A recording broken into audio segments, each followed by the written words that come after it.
Entre os muitos textos que moldaram a fé cristã, poucos são tão enigmáticos quanto os que nunca chegaram até nós. Evangelhos perdidos, cartas esquecidas, profecias apagadas dos registros oficiais. E entre eles, há um que se destaca, o chamado Evangelho Perdido do Apocalipse, um manuscrito maldito, atribuído a um discípulo desconhecido que teria tido visões apocalípticas tão perturbadoras que foi imediatamente silenciado pelos líderes da igreja. Ele falava de monstros, guerras celestiais, um Messias que retornaria para destruir, não para salvar. Ele falava do fim, e por isso foi enterrado. Mas parte dele sobreviveu. Fragmentos, referências escondidas, citações em textos heréticos. E agora, após séculos de censura e negação, essa profecia esquecida começa a emergir das sombras. E o que ela diz pode mudar tudo. Tudo começa nos primeiros séculos do cristianismo. Não havia apenas 4 evangelhos, existiam dezenas. O de Tomé, de Filipe e de Maria Madalena.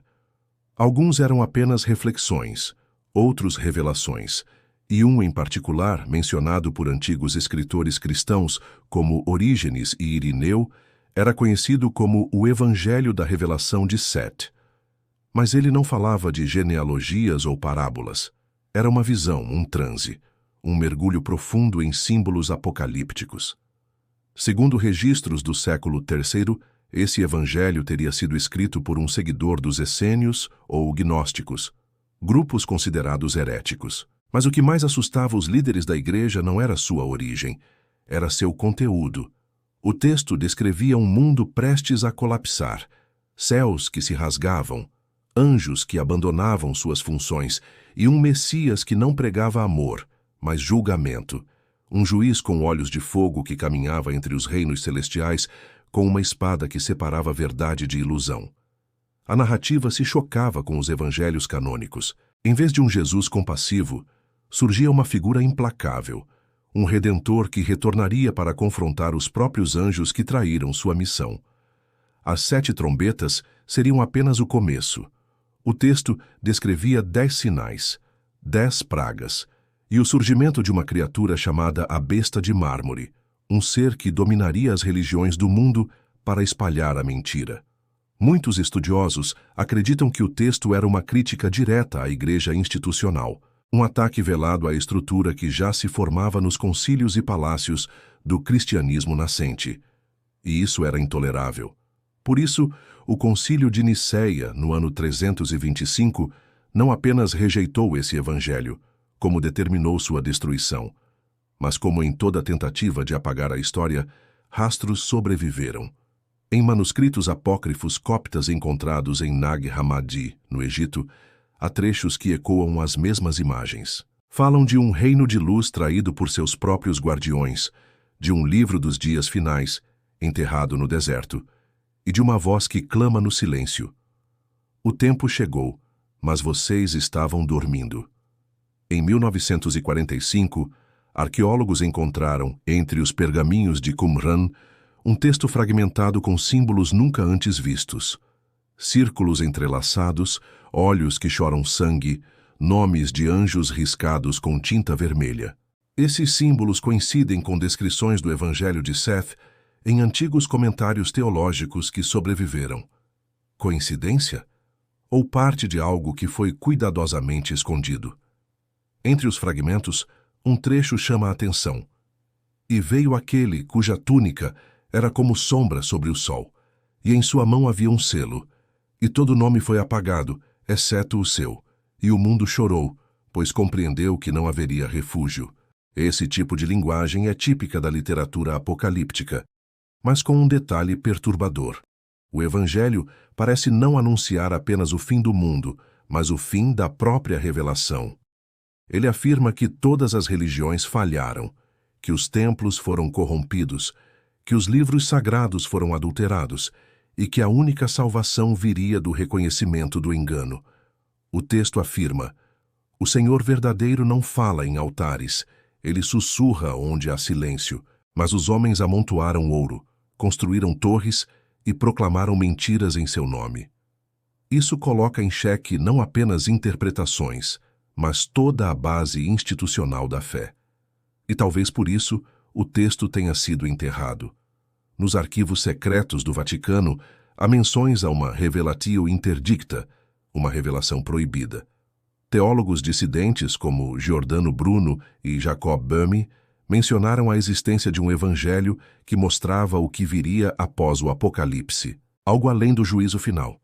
Uma nova era, onde as hierarquias espirituais seriam dissolvidas, onde não haveria igreja, nem religião, apenas consciência. Essa ideia era inaceitável para a estrutura do poder eclesiástico, porque se não há mediadores, não há controle. E se não há controle, o império desmorona. Um antigo manuscrito, hoje guardado na Biblioteca Apostólica Vaticana, escrito por um monge anônimo do século VI, traz o seguinte alerta: há um livro entre os livros. Ele não deve ser lido, pois nele está a semente da desobediência, e quem o ler verá o mundo pelo avesso. Para os inquisidores isso era heresia. Para os buscadores da verdade era liberdade. O evangelho perdido do Apocalipse tornou-se um mito entre círculos gnósticos. Muitos acreditam que ele ainda existe, guardado em alguma câmara sob a Terra Santa, ou escondido em cofres secretos da Igreja. Outros dizem que o texto foi memorizado e passado oralmente, entre iniciados. Um eco que nunca foi totalmente silenciado. Em 2006, um manuscrito parcial apareceu no mercado negro europeu. Escritos em grego arcaico, os trechos falavam de 7 luas partidas, de anjos que esqueceram seus nomes e de um cordeiro com olhos de homem e voz de trovão. O manuscrito foi adquirido por um colecionador anônimo e desde então desapareceu. Mas seu conteúdo vazou para círculos acadêmicos alternativos, e o que ele revela é inquietante. O texto sugere que o verdadeiro Apocalipse não é o fim do mundo físico, mas o colapso de uma ilusão coletiva, um despertar brutal, onde o que chamamos de fé se revelará como controle, onde as Escrituras serão vistas como peças de um teatro divino, criado para manter a humanidade submissa, e que por trás de tudo há uma inteligência oculta, não necessariamente maligna, mas indiferente à nossa moral. Um Deus que é mais força do que figura, mais consciência do que Pai, e que a figura de Jesus neste texto aparece não como Salvador, mas como mensageiro de ruptura. Ele diz: eu vim com espada, não para matar, mas para cortar o véu. Essas palavras aparecem em trechos de outros evangelhos apócrifos, mas aqui ganham força. O evangelho perdido do Apocalipse pinta um mundo onde as guerras religiosas, as perseguições e os dogmas são parte de um grande erro, e afirma que o verdadeiro fim será a revelação de que estivemos seguindo espelhos. O texto termina com uma frase que ecoa entre estudiosos até hoje. E quando os tronos caírem, e os livros forem queimados, e o templo virar poeira, então o som voltará. A primeira palavra, o nome que ninguém lembra, e nesse som estará a verdade. Um som, um nome, algo esquecido desde o início da criação. Para muitos, isso soa como delírio. Para outros, como profecia. A Igreja, ao longo dos séculos, tentou evitar que tais ideias se espalhassem. E com razão, elas dissolvem o controle, elas libertam, mas também assustam, porque se tudo o que conhecemos for mentira, o que resta? Os fragmentos desse evangelho continuam sendo procurados. Pesquisadores independentes seguem rastros em bibliotecas antigas, em mosteiros remotos, em coleções privadas. E a cada novo fragmento, a mesma sensação. Há algo ali. Algo que não se encaixa na narrativa oficial. Algo que arde. Porque o verdadeiro Apocalipse pode não ser o fim do mundo, mas o fim das ilusões. E talvez ele já tenha começado.